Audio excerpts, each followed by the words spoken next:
राज्य रे सरकार बदलिबा परे बदलुछि कि नेतांक मूड। पूर्वतन सांसद तथा बीजेडी नेता प्रसन्न पाटसाणी एबे कुआडे गले दल परिवर्तन करबाकू निष्पत्ति नैथिबा चर्चा हेउछि।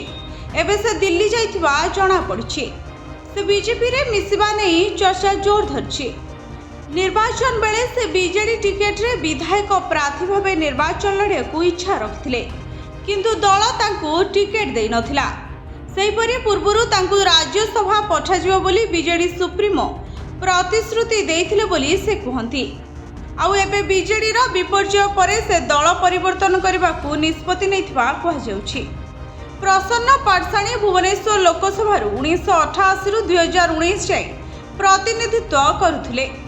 तेबे मिलिथिबा सूचना अनुसार ओडिशार जणे वरिष्ठ बीजेपी नेता तथा नवनिर्वाचित सांसद प्रसन्न पाटसाणी को दिल्ली डकाइछंती। दिल्ली रे आज संसदीय दल बैठक थिबा बेले एही समय प्रसन्न पाटसाणी को दिल्ली डकाइछि। प्रसन्न पाटसाणी को साथी अछंती सिल्भर गांधी मोहन महापात्र और विवेकानंद जेना। ब्यूरो रिपोर्ट भंजौत न्यूज।